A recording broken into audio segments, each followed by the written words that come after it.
दैत्य गुरु शुक्राचार्य हुए महाबली, क्योंकि 1 अप्रैल से शुक्राचार्य अपनी उच्च राशि में प्रवेश कर चुके हैं। जब भी कोई ग्रह अपनी उच्च राशि में जाता है तो उसका बल, उसका सामर्थ्य, उसकी क्षमता में कई सौ गुना वृद्धि हो जाती है। संपूर्ण रूप से सकारात्मक तथा लाभान्वित करने वाला यह परिवर्तन है, क्योंकि शुक्राचार्य नवग्रहों में अत्यंत शुभ ग्रह हैं, सौम्य प्रभाव देते हैं। अब जब ये उच्च राशि में होंगे तो निश्चित रूप से एक बड़ा लाभ देने वाले हैं।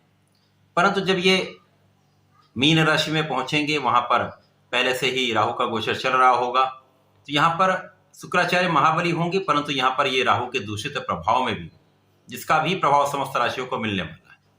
जय श्री गणेश, नमस्कार। मैं आचार्य संजय द्विवेदी, मेरे समस्त प्रबुद्ध दर्शकों का मेरे चैनल पर हार्दिक स्वागत है। आज मैं शुक्राचार्य के राशि परिवर्तन प्रभाव को लेकर आपके सम्मुख उपस्थित हूं। शुक्राचार्य अपनी उच्च राशि में होकर निश्चित रूप से एक महाबलशाली अवस्था में है।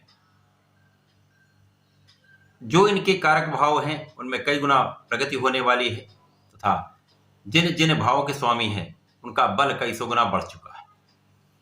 अब राहु का भी प्रभाव है, क्योंकि राहु शुक्राचार्य के मित्रवत संबंध में है, गुरु शिष्य का संबंध है।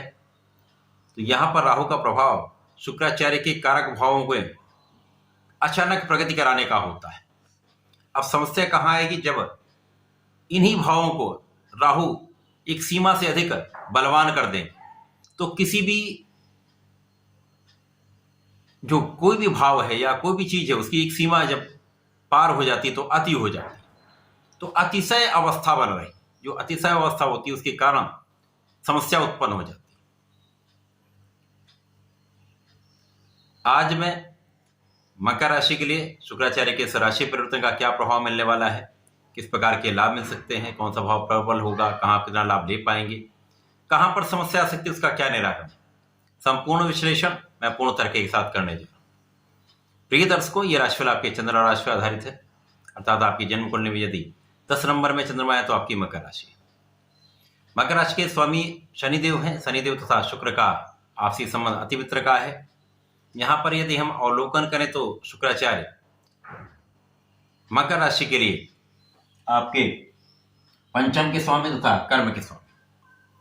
अब पंचम भाव जो कि ज्ञान का, शिक्षा का, संतान का भाव है, प्रेम का भाव है, इसी प्रकार से दसम भाव कार्यक्षेत्र का भाव, दोनों अत्यंत प्रबल भाव हैं, एक दूसरे से रिलेट भी करते हैं, दोनों का आपसी संबंध भी, क्योंकि ज्ञान और कर्म का दोनों का आपसी संबंध होता है।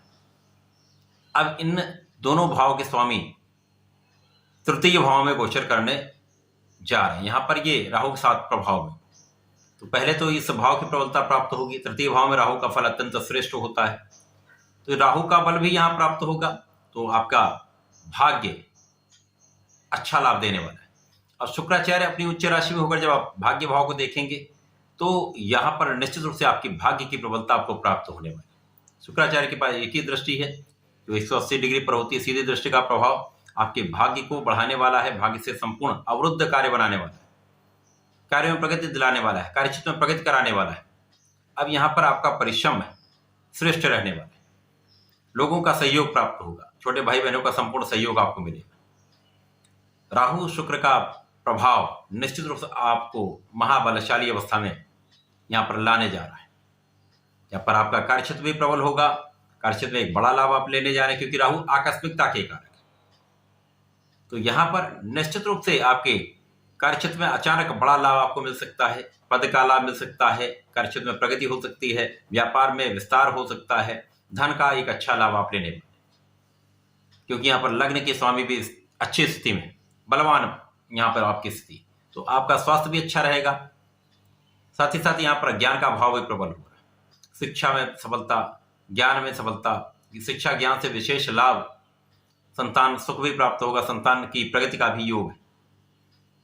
यहां पर प्रेम संबंध भी अच्छे रहने वाले हैं।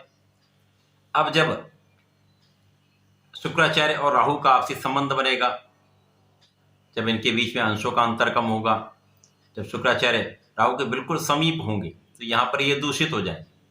अब जो जो भाव हैं उनमें अति हो जाए, तो जो लोग धर्म के कार्यों पर चल रहे हैं उनके लिए कोई बड़ी समस्या नहीं है। धर्म के अनुसार आपको कार्य करने चाहिए, अपने कार्य में निष्ठा रखनी चाहिए। कार्य क्षेत्र में जहां पर आप लोगों का सहयोग प्राप्त कर पा रहे थे, वही लोग आपके विरोध में बोल सकते हैं, आलोचना कर सकते हैं, लोगों का पूर्ण सहयोग नहीं मिलता है। इसी प्रकार से ज्ञान के भाव में प्रबलता आएगी, परंतु यही ओवर कॉन्फिडेंस बन जाएगा। तो जो विद्या ले रहे हैं, जो विद्यार्थीगण हैं, उनके लिए जो ओवर कॉन्फिडेंस है वो समस्या का कारण बन सकता है। जो लोग प्रतियोगिता परीक्षा की तैयारी कर रहे हैं, कंपटीशन दे रहे हैं, सरकारी नौकरी का प्रयास कर रहे हैं, वहां पर भी आपका ओवर कॉन्फिडेंस आपके लिए समस्या का कारण बन सकता है। जो आपकी महत्वाकांक्षा है वो कष्टकारी हो सकती है। तो जो आप तैयारी करके जा रहे हैं उसका उतना सही उपयोग आप नहीं कर पाते, क्योंकि यहाँ पर एक भ्रम की स्थिति आ जाती है। उस भ्रम के कारण उतना अच्छा रिजल्ट प्राप्त नहीं हो पाता। तो शुक्राचार्य का जो ये पंचम भाव में प्रभाव है, ये जब दूषित होने पर होगा तो कहीं ना कहीं कल्पनाशीलता बढ़ा देगा और कॉन्फिडेंस दे देगा, साथ ही साथ आपके भ्रम की स्थिति बढ़ा देगा। इसी प्रकार से जो लोग प्रेम संबंध में हैं उनके लिए ये कष्टकारी होने वाला है। निश्चित रूप से यहाँ पर भ्रम के कारण आपसी संबंध खराब होने वाले हैं, साथ ही साथ यहाँ पर प्रेम संबंधों में धोखे की संभावना बढ़ जाती है। तो यहाँ पर इनसे बचना ही सर्वश्रेष्ठ उपाय है। अब शुक्राचार्य पराक्रम के भाव में है, छोटे भाई बहनों का भी भाव है, तो यहाँ पर आपको उन्हीं लोगों से सहयोग नहीं प्राप्त होगा जिनसे आप आशा करेंगे, वहीं पर भ्रम आ जाएगा। और ये भी भ्रम किस कारण से आएगा कि आपकी स्थिति अच्छी है तो आपको किसी की आवश्यकता नहीं, इस कारण से समस्या आ सकती है। ये जो भ्रम है, भ्रम के कारण भाई बहनों के बीच में एक भ्रम की स्थिति के कारण क्लेश उत्पन्न हो सकता है। तो इन सभी समस्याओं से आपको बचना चाहिए। मकर राशि के लिए ये समय अच्छा प्रभाव देने वाला है, अच्छा लाभ कराने वाला है, कार्य क्षेत्र में आपको आगे बढ़ाने वाला है, ज्ञान में आपको आगे बढ़ाने वाला है, ज्ञान से विशेष लाभ देने वाला है। परंतु जब दूषित प्रभाव होगा तब ये विशेष रूप से आपको सावधान भी रहना। मकर राशि के जातकों को नियमित रूप से भगवान सूर्यदेव को जल देना चाहिए। वर्तमान समय में प्रत्येक शनिवार को अथवा बुधवार को भगवान श्री गणपति महाराज के शरण में रहकर गणपति स्तोत्रम का पाठ करना चाहिए, जिससे आपके सारे संकट दूर होंगे। तथा भगवान भोलेनाथ पर जलार्चन करके काले तिल का अर्पण करना चाहिए, जिससे राहु का दूषित प्रभाव कम हो जाए, समस्याएं कम हो जाएंगी, अवरोध दूर होंगे तथा लाभ प्राप्त हो जाएगा। तो ऐसा करके समय का लाभ लें। धन्यवाद, नमस्कार।